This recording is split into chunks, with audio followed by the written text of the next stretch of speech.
Hello, everybody. Welcome to Conversations with Curio. My name is Jim Kantowski. I'm a founder at Curio Wealth.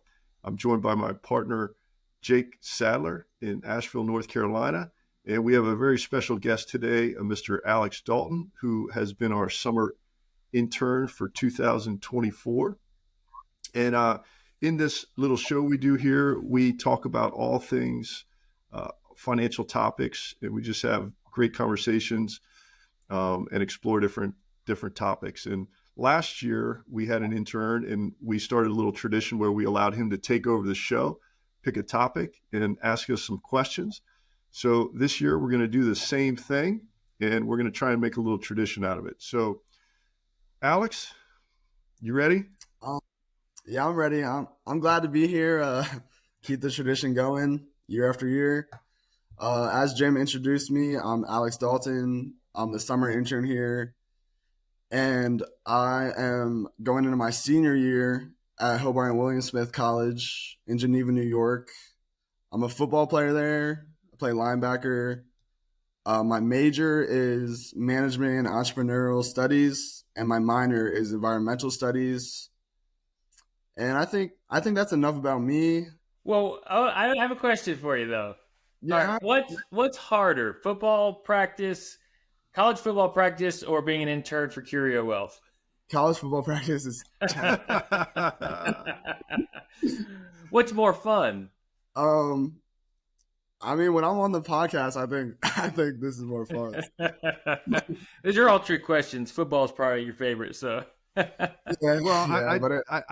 Jake, to answer your question, for me, the Curio Wealth was probably harder because I was a punter in college, so it didn't require the work that Alex has to put in. The punters just sort of sit on the sideline and hang out. So the harder job was with Curio. So Alex decided to take over the show today, and he wanted to explore around the topic of what it takes to become a financial planner.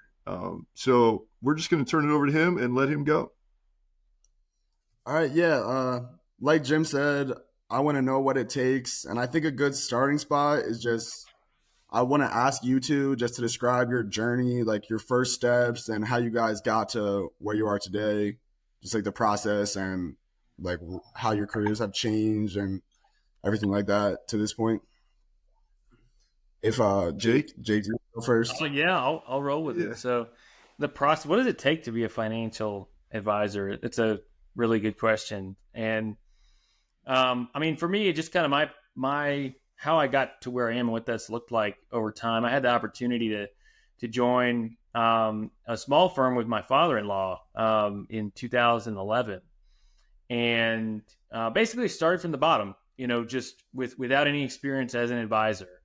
And, long story short, learned the business, did all the training and education that was required, and, grew into, the role as a financial advisor today. That's the very abbreviated version of that. But I think the important parts of, I think, my background are that, I mean, I've always had a real interest in personal finance. And, one interesting story, I've got a few, but I think one that really stands out, in kind of my past, as I think about where I am today and kind of what took me here was when I was in high school, I had my first job. I worked at a photo shop, a photo developing shop, Rapid Photo, 1 hour. So Alex has no idea what that is. I know, Alex, you have no idea. So this is back in the day before digital. Digital photography was really a thing, and everybody had film, and you really wanted to get your pictures done in an hour. So I had a summer job, and that turned into kind of a job I kept all throughout high school. And my parents, they took me to see, I wouldn't call them an advisor. They were more of a kind of stockbroker that they had gotten to know. And I had a couple conversations with them, and decided to start putting money away. So it's just putting $50 a month away. It was just really nothing. And, but kind of over time and throughout, high school and working, I had income coming in, I had saved money and I invested. And, there's more to that story, but I think what was really important from that was it gave me the exposure to, what investing was and what saving meant. And part of that was that kind of discipline along the way, just sticking with a plan. And you kind of, to a certain extent, you can set it and forget it. And over time, it can really turn into something meaningful. And that kind of really sparked an interest in personal finance that I carried with me. And when I had the opportunity to join a firm and kind of learn, do what it takes to become an advisor, that interest that I had was really what was most important to kind of answer that question. What does it take to become a financial advisor? I mean, to me, you have to have a genuine interest in personal finance. So like, I loved every minute of the education that it took to become, a certified financial planner. That was a couple of years of coursework and a major exam with a 70%, pass rate. He's getting ahead of us, Alex. Oh, I'm getting way ahead. Well, Alex I'll has some stop plenty there of questions, and some of that Okay. stuff is going to be discussed a little bit later. Well, I'll stop there. I mean, I think from my background and starting early, developing that interest in personal finance and kind of recognizing that patience and discipline were two principles that were really important. That really, I think, was a foundation for me to get into this business and become an advisor. Yeah, Nice. I can relate. Sorry. Go ahead. I was just gonna say I can relate to that a little bit because like everyone that I've talked to during my internship, like everyone has seemed super interested and like almost like passionate about the job. Yeah. So like I can definitely see that like throughout the company and also like you just said in your own story. Mm-hmm. But yeah, I'd like to see how that compares to Jim's process. Yeah, I mean, I'm like Jake. Like, I sort of always had a interest in finances and financial planning, summer jobs, saving money, all that good stuff. And I'm a little bit older than Jake, and so the world in terms of financial services used to be much different. So when I was getting into the business, it was more of an environment of, I'm going to call it a sales environment. I think the movie, The Boiler Room, where you get in a room and you would just have to cold call people and you were on the phone and you were selling stocks and securities. And for those people that know me, know that there's no way I'm getting on a phone and cold calling people and trying to sell them a stock. And so I went down the route of accounting and just another avenue of financial services where, I thought I could sit behind a desk and not talk to anybody, which was untrue. And so I went down that route. I had a couple years in the accounting world, and sort of when I was entering that field, the world of financial services started to change a little bit, and accounting firms started getting into the business of financial planning. And so because I had an interest, I raised my hand at the firm I was working with and I said, hey, I'd love to get involved with this. And like Jake, I went through the education process and transitioned over time and just have loved it ever since. And having a CPA background has helped me significantly in my career. So I'm super happy that it happened that way. And so, yeah, that's just my story. Yeah. Yeah. Thank you guys for sharing. I guess a couple of questions I have, follow-up questions after hearing your stories. Like someone like me, a college student who's interested in the financial industry, like what do you guys think for me or someone in my position would be the most important thing to learn? Like there's obviously a lot of different topics and stuff like that. Would you say there's one that's like most important to learn first, or just whatever my interest is telling me to like go for? Like, do you guys have any suggestions or anything like that? Yeah, I guess I'll take a shot at it.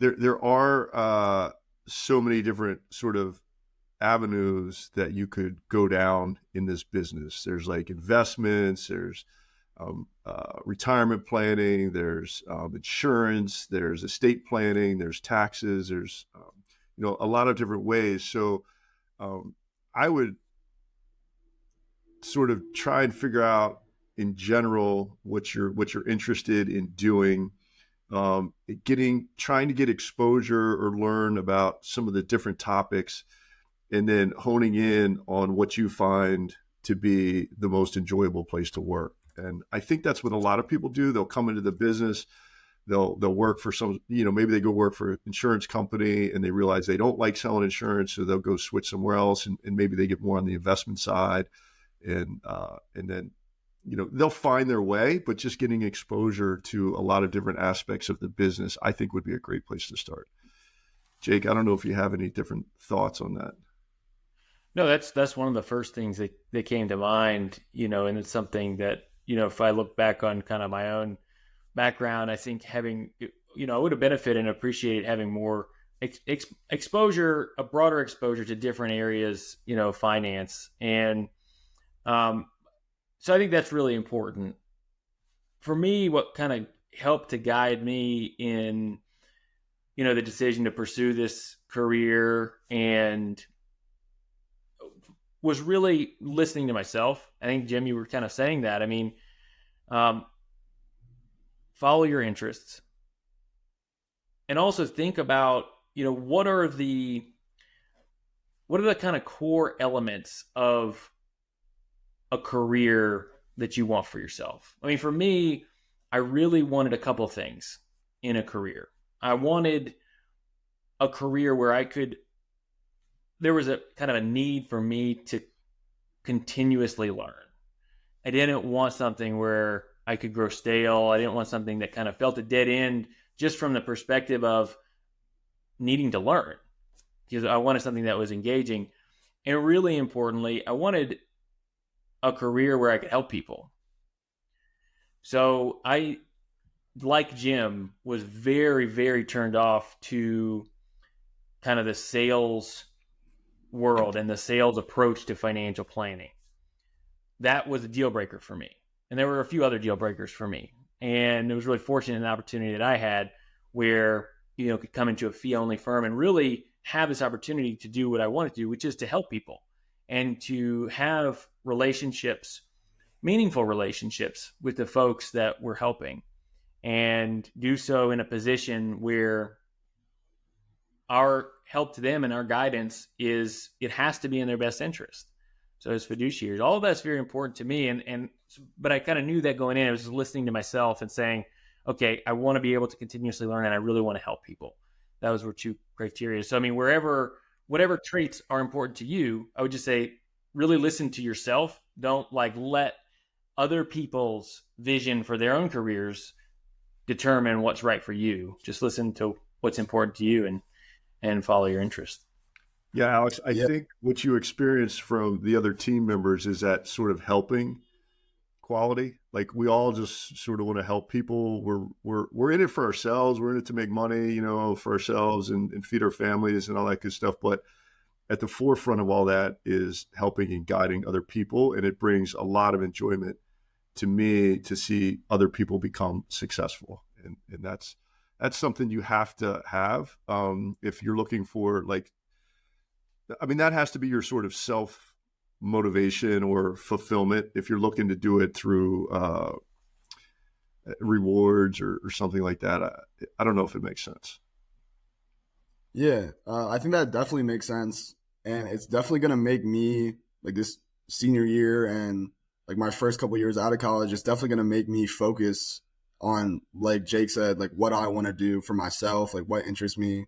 So I'm definitely going to keep a better track of that and pay attention to myself more.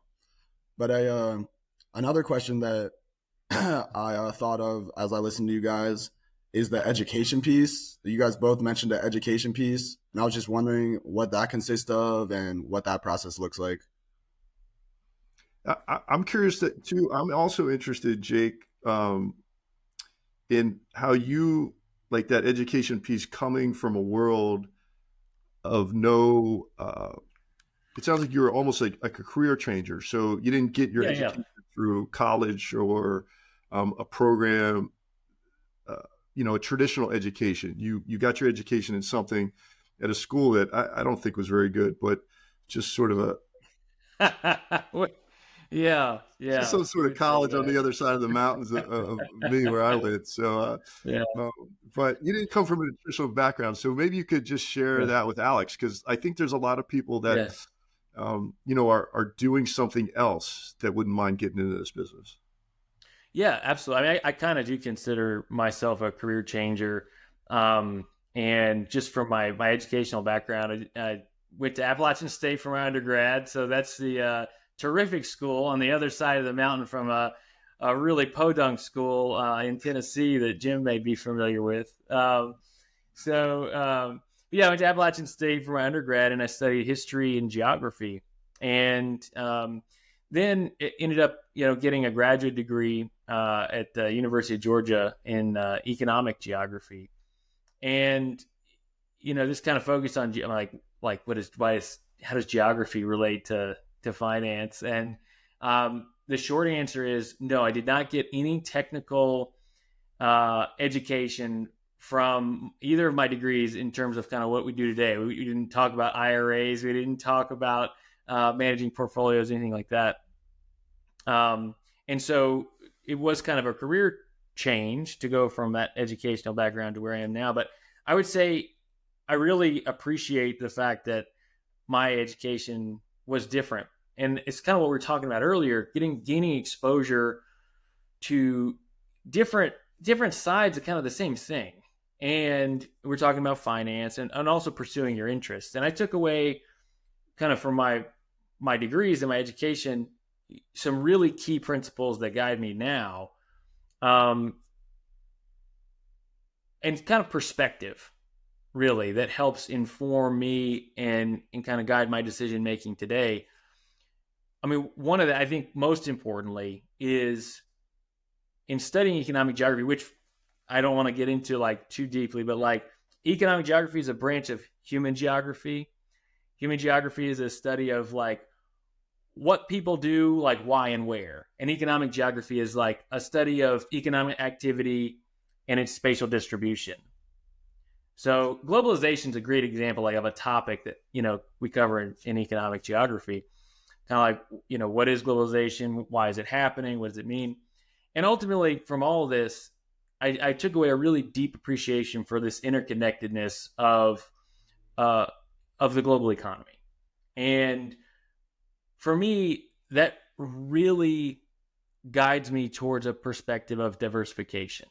And I'm not just connecting those dots. Like it's something that I truly believe. And I didn't come into the end. I again like had this amazing opportunity to come into this business in a way that aligned really well with my perspectives. And so I didn't come into this industry, trying to time the market and pick stocks and then said, no, that's not the way. Came in and said, this approach to not try and outsmart the market, this makes total sense to me. And so, I mean, just from that kind of career changing perspective, I had to come into this industry and kind of start from the ground up and do all the education that was needed.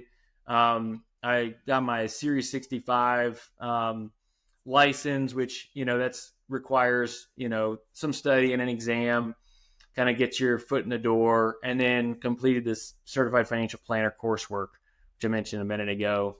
And then I took my time with that. It took a couple of years to complete the coursework. And then sat for the exam. I was the last paper and pencil exam for the CFP test, so it's all online. So that's kind of my educational background. I don't know. Is there anything else you guys wanted to hear there? So I went ahead and looked up the very specific education requirements to become a CFP. And, I got my accounting degree, which again is super helpful to me because you deal with taxes and all that good stuff. And matter of fact, if you have a CPA, you can forego some of this that we're talking about. You can forego some of the education requirements. But to answer your question, Alex, you would need a 4-year degree like you're getting. And then you have to complete some CFP coursework, which entails a professional conduct and regulations that you have to follow. There's some principles of financial planning coursework that you have to go through. There's risk management and insurance that you have to go through. There's investment planning that you have to go through. There's tax planning that you have to go through. Retirement savings, income planning, estate planning, psychology of financial planning. And then you have to put together a full financial plan to complete that coursework. And so you have to learn a lot about multiple things when you're going through the education process over and above your degree. So that's like the first main thing that you have to complete is this coursework. Then there's an exam. The exam is a 170 question multiple choice test. And that's one day. There's 2 3-hour sessions in that. And a lot of people take a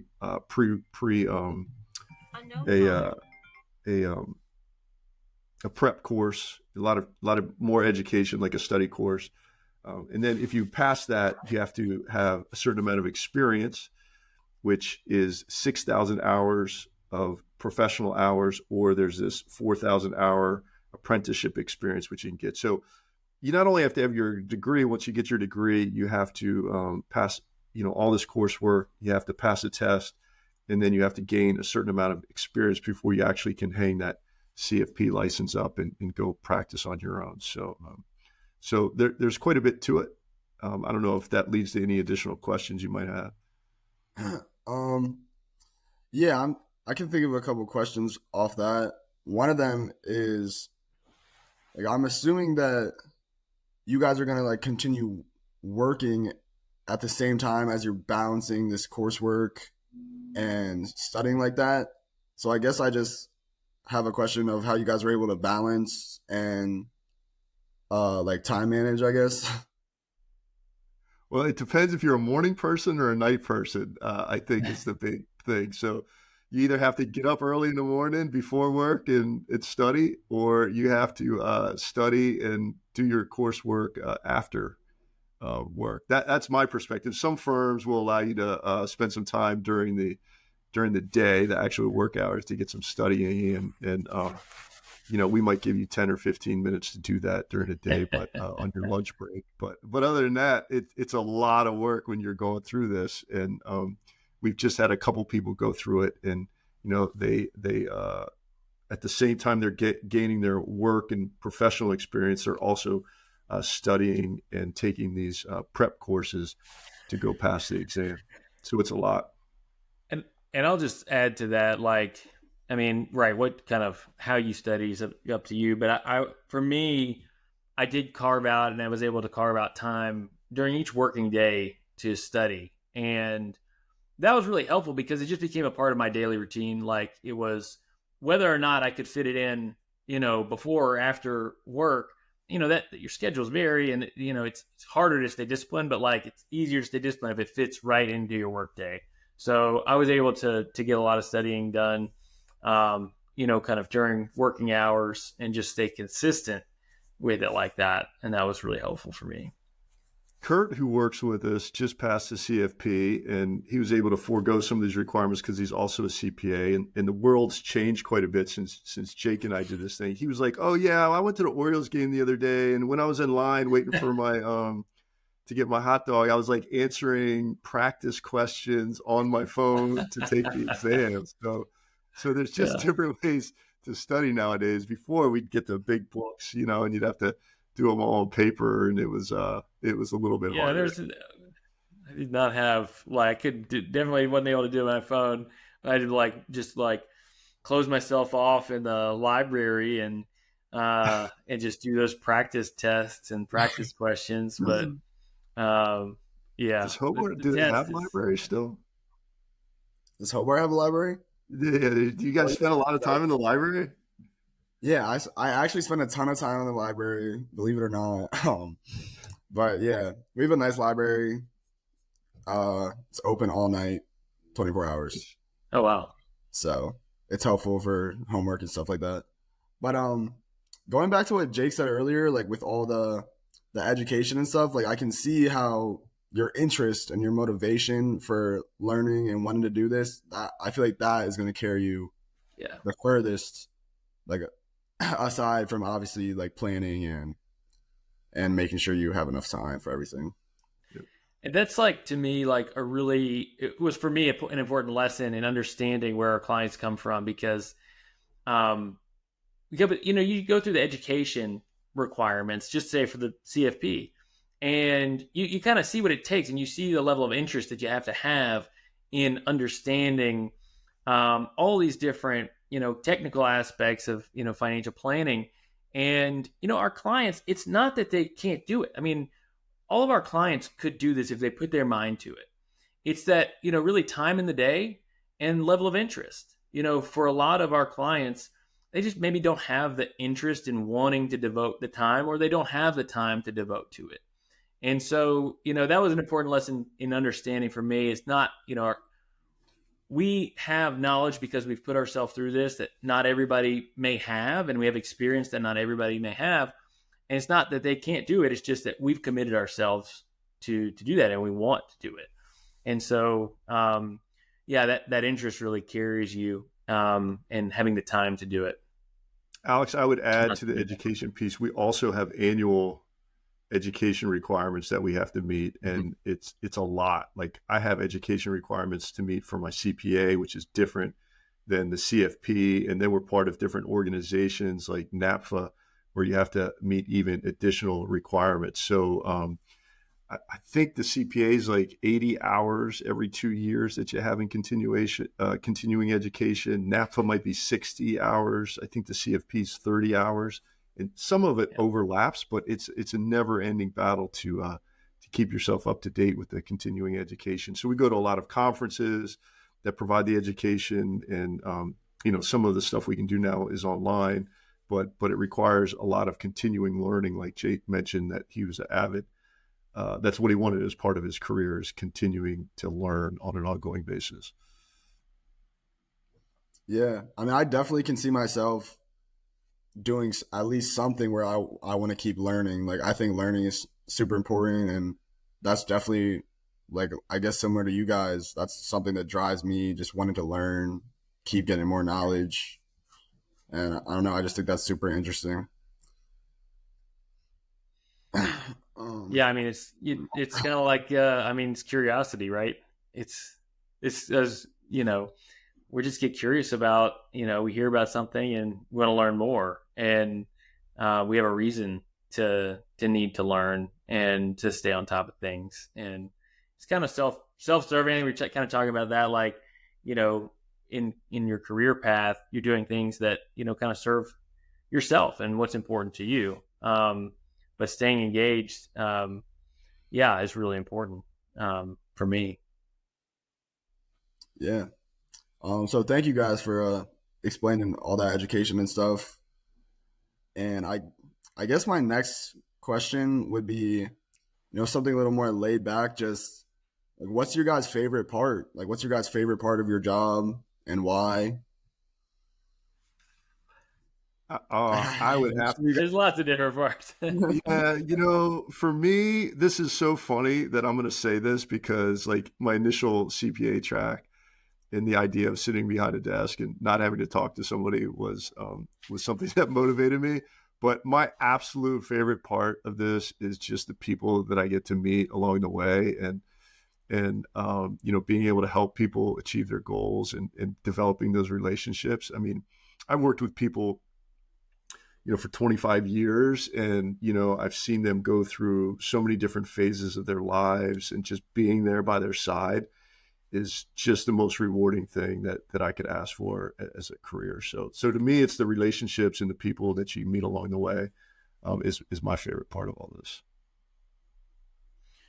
Yeah. And I mean, for me, I think the thing that gets me the most excited is when one of our clients accomplishes something that was important to them. It's like you're the coach on the sideline. I mean, you're not kind of in the game necessarily.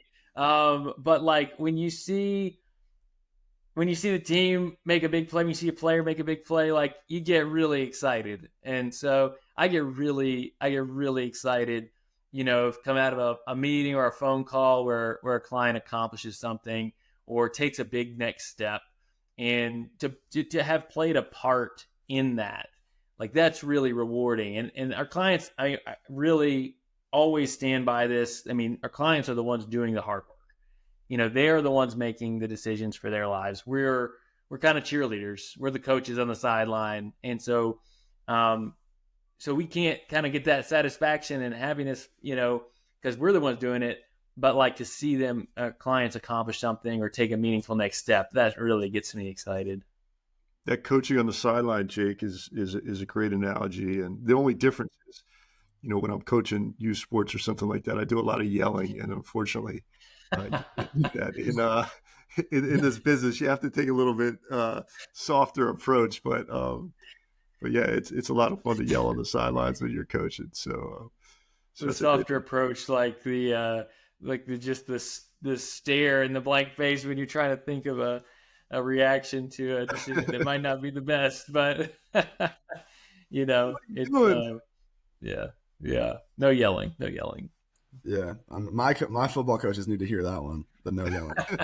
Well, you're allowed to do it within sports. It's just this will be a different perspective. It's hard. It's hard. Yeah. Let me think. So I think, Alex, there was a couple things that we were going to talk about to finish this up, because we are running out on time. We talked about how to enter the business.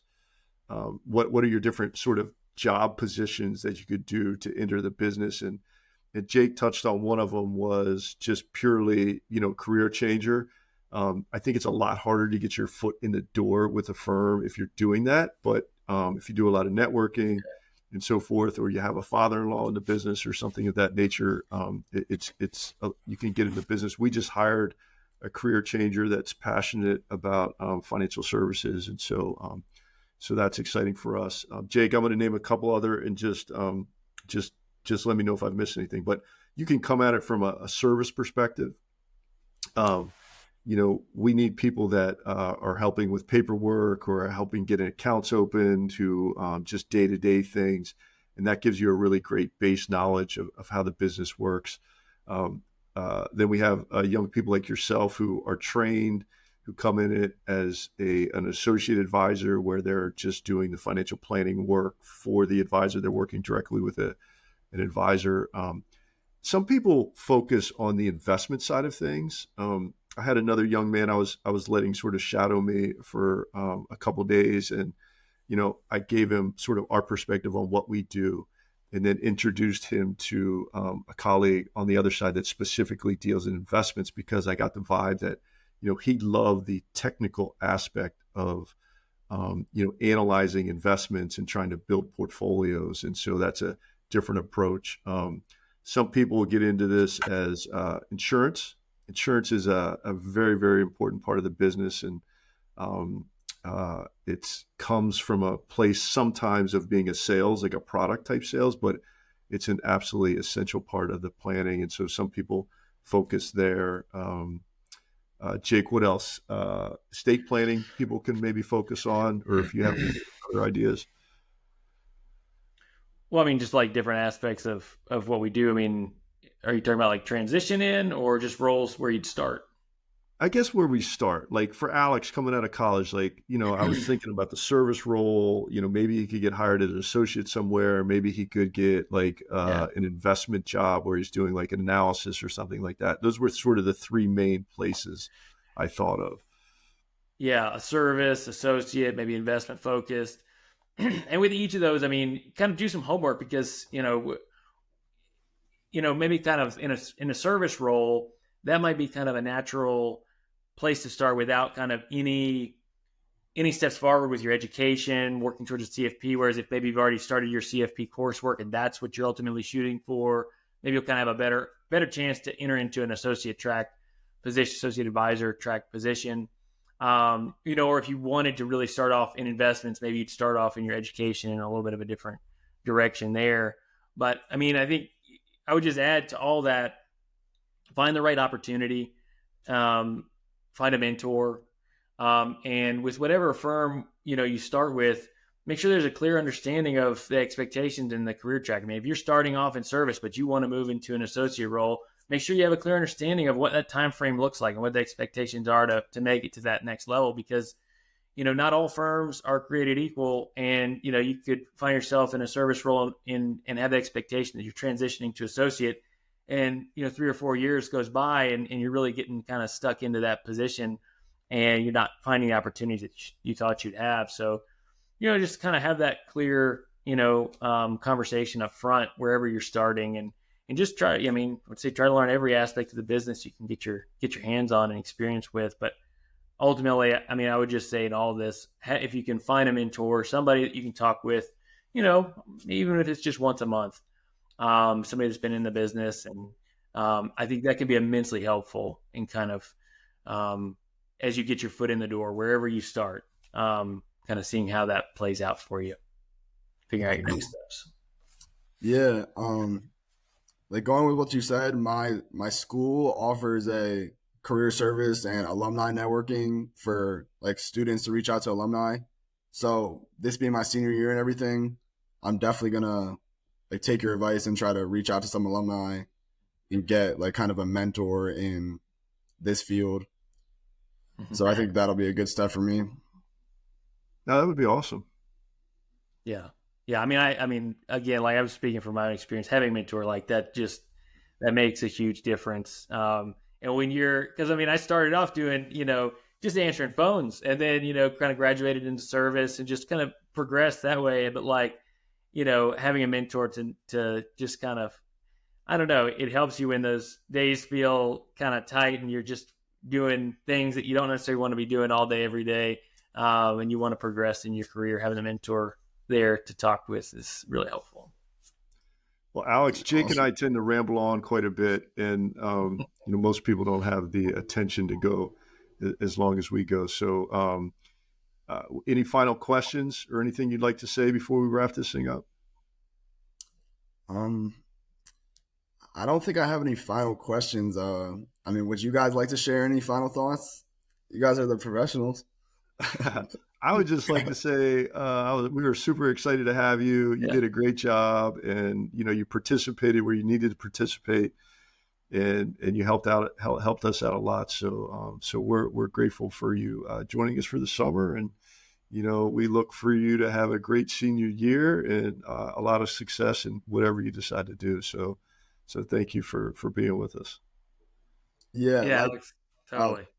Yeah, likewise, guys. Like, I'm super grateful for the opportunity. I definitely learned a lot. Like, exactly like you guys are saying about the CFP, like learning a lot about a little bit. Like, I feel like I did that like every day here. So yeah. So a little bit about a lot. Yeah, it's a lot of stuff. So it's hard to keep up with. All right, guys. Thank you so much. Alex, good luck. Jake, thank you guys. Good luck. A little bit later. Talk to you soon. Thanks. See you guys.